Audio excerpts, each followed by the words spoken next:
yabo ukugcobo laNkulunkulu liyakwazi ukuqhatha nabantu ngoba likwenza ukhazimule ubuke kuklini noma ngabe umdala kube singathi uyingane ey'ntweni ey'ningi ozenzayo liyakukhangisa liba libi la ngoba likulandela izitho ey'ningi. Abanye abantu babukeka begeziwe sengathi banemali kanti uNkulunkulu uhlezi bahlangule bebageza enzela ukuthi uma bekhuluma ngey'ndaba zakhe abantu bazizwe ngokushesha.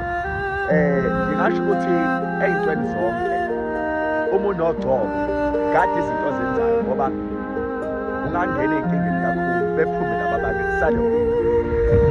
Ugcobo laNkulunkulu lamandla which is why la umuhamba uvele ucasule abanye abantu noma ungasho ukuthi ngoba bona abanye babo bangcolile njengoba wena uNkulunkulu ehlambulukile esebenza kuwena leyo nto leyo abayithandi especially uma unogcobo.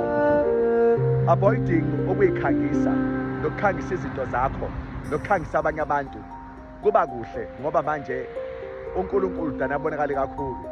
Uma ulibele uyikhangisa wena already vele uNkulunkulu sekukhangisile udana ubukeke kabi. Yingakho la kumele manje yonke into uthi give God the glory ngoba vele lobo buhla kupha bona nekazimela kupha yona nemali kupha yona nonke kupha bona kungenxa yakho ukuthi wena uphakamise igama lakhe. Waye uNkulunkulu udumo into la ngakho ngoba vele lakhe.